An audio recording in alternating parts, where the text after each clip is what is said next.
Жамбыл, қайырлы күн құрметті көрермен қауым. Қазақстанда тыйым салынған діни ұйымдардың қатары тағы да толықты. Күні кеше Астана қаласының Сарыарқа аудандық соты халықаралық ат-такфир уәл-хиджра ұйымын экстремистік деп таныды. Осылайша Қазақстан аумағында тыйым салынған террорлық экстремистік ұйымдардың саны 19-ға жетті. Айта кету керек, күмәнді құрылымның қызметіне Ресейде, Түркияда, Қырғыз елі мен ақш-та және Еуропалық одақта да тыйым салынған. Сот шешімі өз күшіне енді, ал заңсыз халықаралық ұйымның қызметіне қандай да бір қатысы бар азаматтар жауапқа тартылатын болады. Бүгінгі бағдарлама қонағы Лев Гумилев атындағы Еуразия ұлттық университеті дінтану кафедрасының доценті, философия ғылымдарының кандидаты, дінтанушы Кеңшілік Тышқан мырзамен еліміздегі діни ахуал төңірегінде әңгімені өрбітпекпіз. Кеңшілік мырза, студиямызға қош келдіңіз. Жалпы енді осы мұсылмандар арасында ауыздық тудыратын, осы ат-такфир уәл-хиджра экстремист ұйымының Қазақстан аумағында таралуына өзіңіз қандай баға берер едіңіз? Неліктен? Жалпы қазіргі мынау әлемдік жүріп жатқан үлкен үрдістердің қатарында діни ұйымдардың таралу үрдісі де бар. Осыған байланысты біздің мемлекетімізде діни сенім бостандығына ерік берілген заң негізге ала отырып, бізде барынша азаматтар белгілі бір діндерді ұстануға құқығына ие болған. Осы шеңберде Қазақстан территориясына көптеген бұрын бізге беймәлім, немесе біздің аумағымызда таралмаған, немесе біздің көзқарасымызға жат діни ағымдар да тарала бастады. Тіпті осы тарала бастаған ағымдардың кейбіреуінің зардаптарын да біз көре бастадық. Сондықтан Қазақстан мемлекетінің жаңағы құқық қорғау саласында, немесе жаңағы дін саласындағы көптеген жасалып жатқан шараларының бірі осы теріс бағыттағы діни ұйымдардың іс-әрекеттеріне тыйым тоқтау салу. Оларды заң бойынша тыю. Осының негізінде болашақтағы болатын азаматтардың әртүрлі ағымдарға кіріп кету қаупі, немесе елімізде туындайтын әртүрлі діни бағыттағы, радикалды діни бағыттағы іс-әрекеттердің болдырмауының алдын алу бағытында осындай іс-шара қадам жасалған деп ойлауға болады. Жалпы мына такфиризм идеологиясы нені көздейді? Жалпы такфир идеологиясы бұл кез келген мынау мұсылман дін ұстанатын азаматтар біледі. Жалпы дінге кірген азаматтар мен діннің сыртындағы азаматтардың категориялары бөлек. Діннің сыртындағы азаматтарды, немесе дінді мойындамайтын, жоққа шығаратын азаматтарды кәпір деген ұғыммен белгілейді. Осыған байланысты бұл әртүрлі дәрежеде болады. Мұсылман адамдар көп жағдайларда адамдарды сыртынан кәпір деп баға беріп тон пішпейді, өйткені ол адамның жүрегіндегі сенімін басқа адамдар нақты біле алмауына байланысты. Сондықтан осы такфир ұйымының, жаңағы такфир ұғымының осындай радикалды бағытта қолданылуы жаңағы мұсылмандардың ішінде тіпті кейбір жаңағы діннің шарттарын орындамайтын, немесе үлкен күнәларды жасаған азаматтарды, адамдарды кәпір деңгейіне шейін шығару. Неге? Өйткені бұл кәпір деген категорияның астында тағы да басқа бір мәселелер жатады. Мысалы, кәпір болса, онымен күресу, керек болса өлтіру, тіпті болмағанда оның мал-мүлкінің саған халал болуы, яғни иелену құқығына ие болу, тағы басқа осындай мәселелермен азаматтарды кәпір деген категорияға жатқызып, сонымен ары қарай күресу деген мәселе. Бұл яғни дін жолындағы адам үшін өзін басқалардан даралайтын бір ерекшелік ретінде. Ал ұйым, жаңағы ат-такфир уәл-хиджра ұйымы осы ұғымды басты назарға алады. Яғни басты өздерінің идеологиясы ретінде ұстанып, осы категория бойынша жұмыс істейді.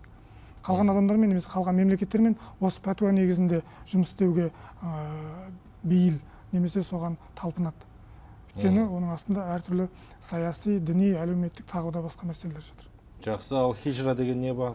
Хиджра жалпы мынау жаңағы кәпір мемлекет, немесе кәпір адамдар, кәпір орта, сол ортада дінді ұстану, немесе ислам дінін толық жаю, немесе тарату мүмкіндігі болмауына байланысты мұсылмандардың басқа ортаға көшуі, яғни өздерінің сенімдерін еркін ұстанатын, соны еркін жаңағы басқаларына жеткізе алатын мемлекеттерге, немесе орталарға көшу қажеттілігі деген. Бұл бұрында болған. Мысалы, Меккеде алғаш пайғамбарлыққа жаңа ислам діні келе бастаған кезде Мұхаммед пайғамбар белгілі бір кезеңнен кейін Мединеге көшу жағдайын жасаған болатын, себебі Меккеде олардың тұруына мүмкіндік болмаған.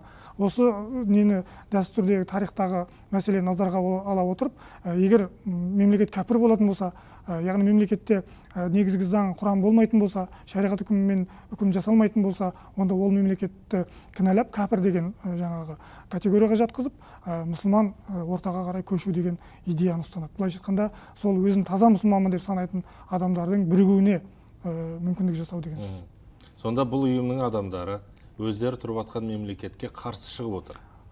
Иә, солай болып тұр ғой. яғни мемлекет егер жаңағындай діни қағидаларды орындамайтын болса, немесе зайырлық принциптерін қазіргі тілмен айтқанда ұстанатын болса, немесе жаңағындай бейтарап саясат ұстанатын болса, ол мемлекеттің адамдарын да, немесе ол мемлекетті сайлаған басшыларын да бағынбау, немесе сол кәпір, шайтан мемлекет, тағут деген сияқты әртүрлі сөздермен кінәлау арқылы оларға қарсы күреске бір хақ иелену сияқты болып саналады. Жақсы, енді мына ұйымның пайда болғаны қашаннан бері жалпы? Енді бұл жаңа біз айтып отырған тілге тиек отырған ұйымның тарихы сонау ертеден басталады. Бұның егер тарихын қазатын болсақ, тіпті Мұхаммед пайғамбардан кейінгі 4 халифаттың соңғы екеуінің кезінде, яғни жаңағы Осман мен Әлидің кезінде осындай мұсылмандардың арасында ауызбіршіліктің кішкене азайып қақтығысқа түскен жағдайлар бар. Осы кездерде пайда болған ұйым, яғни ол кезде хариджия дейді, немесе жаңағы бөлінгендер дейді. Осы бағыттағы адамдар мұсылмандар топтарының арасына іріткі салу арқылы екі халифтің өліміне себепші болған, немесе соларды өлтіруге себепші болған. Одан кейін де бұл ұйымның әртүрлі мемлекеттерде өздерінің іс-әрекеттеріне байланысты жазалануы немесе қудалануы мәселесі байқалады. Бұның екінші бір қарқыны сол 1965 жылдардағы Египеттегі жағдайлармен тікелей байланыс бар. Яғни Египетте сол кездегі мұсылмандардың түрмеге отыруы, сол түрмедегі мұсылмандардың азап шегуі, тағы басқа мәселелерді пайдалана отырып билікке қарсы шығу, немесе сол кездегі Египет мемлекетін, үкіметін, президентін кәпір деп танып, соған қарсы күресу деген мәселеден туындаған. Тіпті бұлардың радикалды бағытының алға кеткені соншалық, бір кездері жаңағы мынау мұсылмандар қадір тұтатын орталықтарды басып алу, сол жерлердегі жаңағы үлкен жәдігерлерді жою, тіпті Меккеде де 79 жылдар сондай бір жағдайлар болған. Осы ұйымның өкілдері тарапынан басылып алынып, көптеген қаржыларды жаңағы кепілдікке ала отырып әртүрлі жағдайлар жасаған. Яғни бұл әрине кейін әлсіреген, бірақ бұл ұйымның идеологиясы, идеясы әлі күнге шейін таралып жатыр. Қазақстанда бұл қаншалықты таралып отыр қазір? Жалпы бұл ұйымның таралуының біз мысалы нақты санын немесе нақты бір көрсеткіштерін айта алмаймыз. Себебі бұл ұйымдар заңды мемлекетті немесе жаңағындай құқықтық негізде тіркелуді немесе басқа да өздеріне қатысты мәліметтер беру деген нәрсені өздеріне міндет деп санамайды. Өйткені жаңағы Құран қағидалары бойынша болмағаннан кейін бәрін заңсыз немесе шайтанның ісі деп санайды, өздері ондай мәселелерге бармайды. Бірақ біз олардың іс-әрекеттерін тек қоғамдағы жүргізіп жатқан кейбір мәселелер мен проблемалар мен немесе әртүрлі өздерін ұстайтын формалармен ғана танимыз. Яғни бұл ұйымның ерекшеліктеріне қандай нәрселер жатады, сол адамдардың бойында егер сол нәрселер болатын болса, демек бұл ұйымның біздің мемлекетімізде таралып жатыр деген көрсетеді. Яғни азаматтардың арасында ауызбіршіліктің жоюы, мешітке бармау, мешіттегі имамдарды мемлекет сайлаған, олар күнәһар, олардың артына тұрып намаз оқымау деген мәселелерді, немесе өздері қасиет деп санайтын әлемдегі кейбір мешіттерден басқа мешіттерді мойындамау, оларға бармау, оларға бағынбау деген мәселелер бойынша біздің арамызда да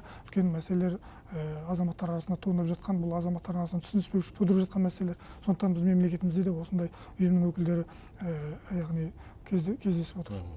Енді бұл ұйымның мүшелері мемлекеттің арасына іріткі салуды көздеп отырса, онда біздің азаматтарымыз неге барады сондай ұйымдарға?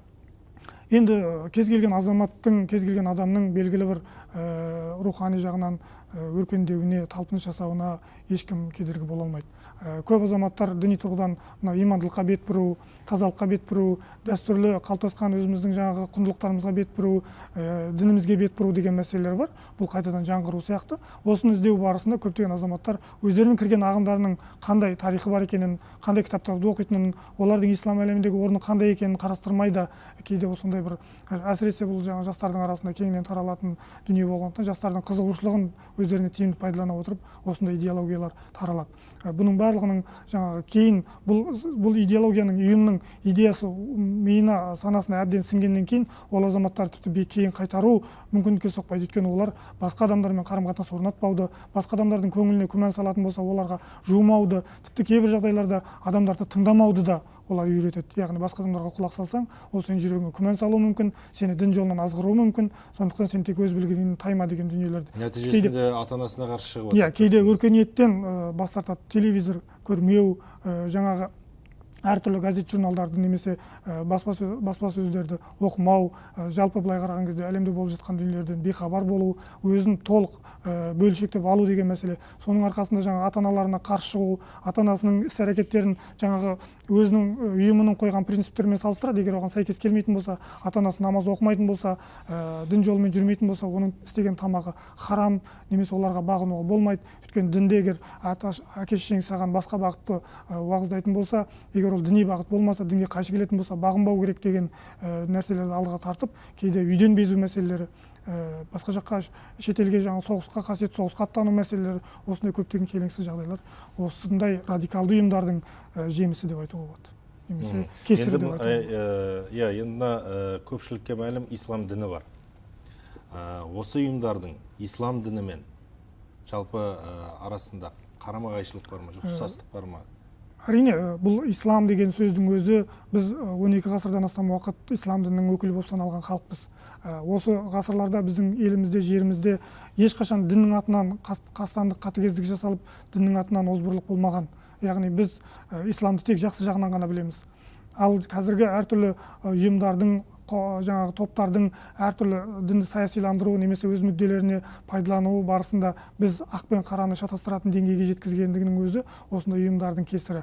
Ал жалпы исламның егер ішкі мазмұнымен алып қарасаңыз, көптеген сәйкес келмейтін дүниелер бар. Мәселе, исламда адамды өлтіру деген нәрсе ол өте үлкен күнә. Не тек қана адам емес, кез келген жәндікті, кез келген құдайдың жан берген жәндігін қинау, қатыгездік жасау деген ол адамның болмысына, исламның болмысына жат. Ислам тек қана адамгершілікті, имандылықты, жаңағы ата-ананы құрметтеуді, қоғамда бүлік шығармауды, араздық тудырмауды, мемлекеттік басшыға бағынуды, былайша айтқан кезде бірлікке уағыздайтын дін.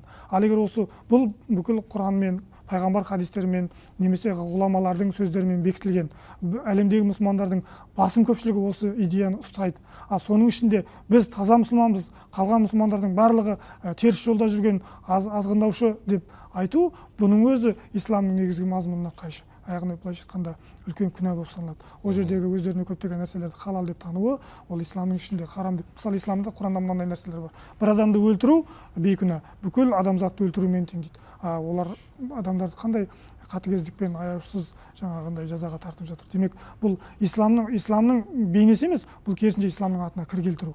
Исламның болмысын бұзу немесе басқа адамдардың жиіркенішін тудыруға итермелеу, былайша айтқанда дінді жиіркеніштетіп көрсету.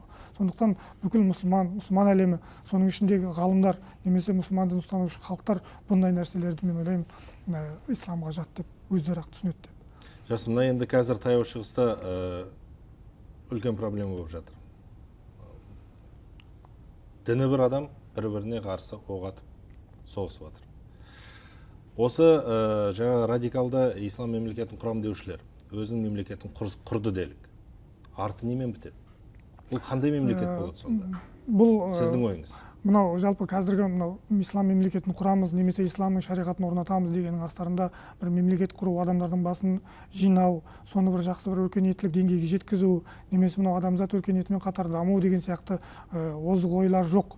Ол жерде тек қана қатыгездікпен, билікпен, озбырлықпен адамдардың, жекелеген адамдардың мүддесіне қызмет етуге бағытталған топтарды ұйымдастыру, сол арқылы мемлекеттерді араздықты тудыру, сол арқылы билікке талпыну, немесе әртүрлі сол мемлекеттегі байлықты әртүрлі талан-таражға салу болып саналады.